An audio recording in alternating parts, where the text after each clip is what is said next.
What's beautiful about this garden and the lineage that I grew up on is essentially all has to do with my grandparents and their lineage as earth workers and tending the land, farmers, and also curanderas. Curanderas are very much like shaman, considered that they also work integrating holistic and traditional root work of herbal medicine into the kitchen, into the practice of community.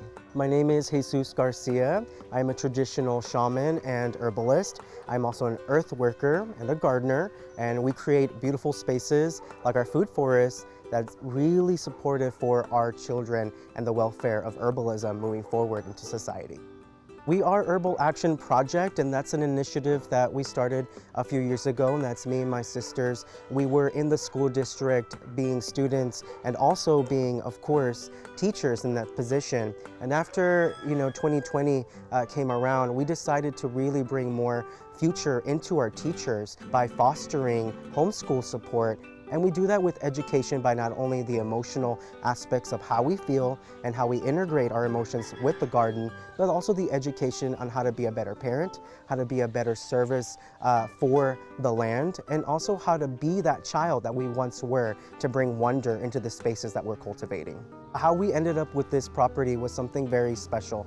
My grandfather, actually, we was sick at the time, and my father was looking for a particular place for us to call our home, to call our safety net.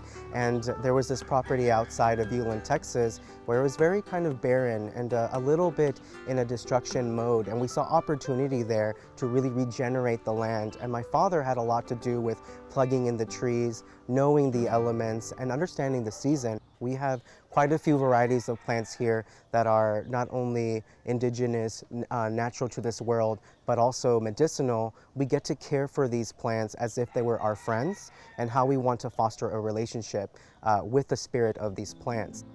I'm here in one of our special places in the Herbal Action Project garden, and that is essentially our floral and fairy garden.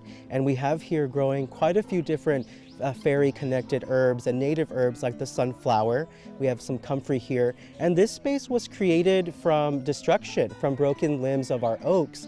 And we've turned this into a safe support system for the children so they could run wild, be free, and also be a little bit more open into their child connection.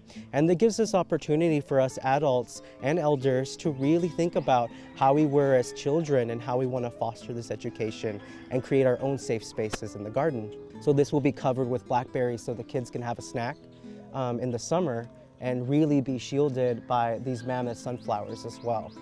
So we thought about what can we really do to create space, but food.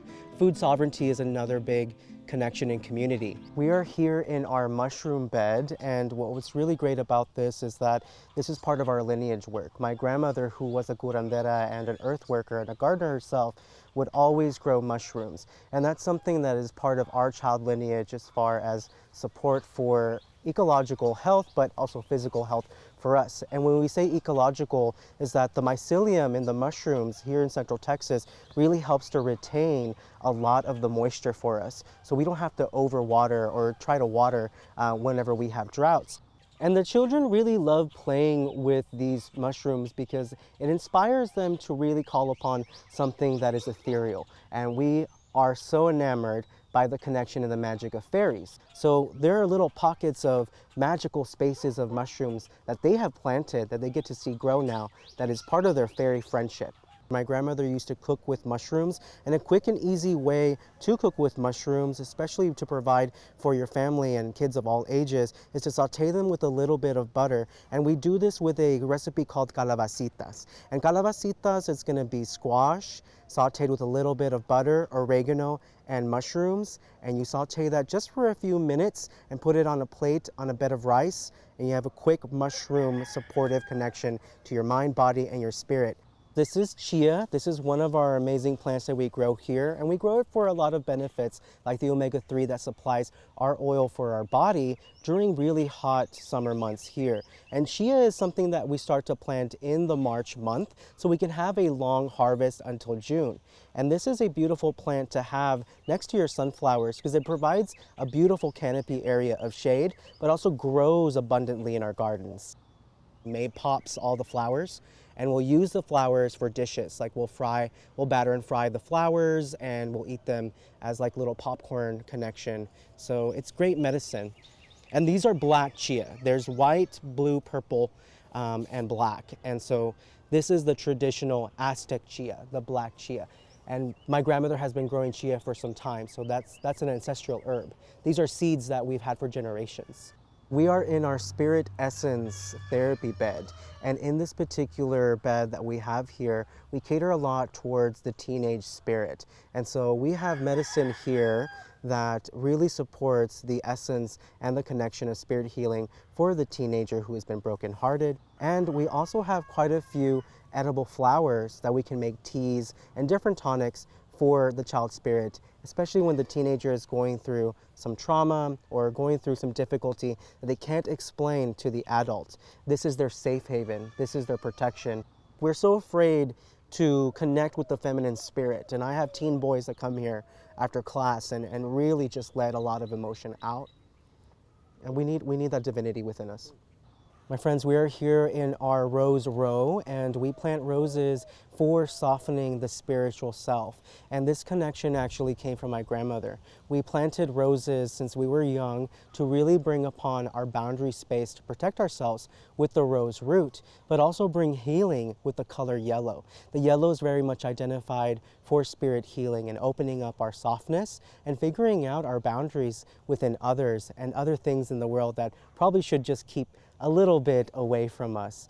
This is position where we not only use it as medicine, because rose is an astringent medicine, brings us back to our core, to our root, and helps to protect our space emotionally, physically, and spiritually.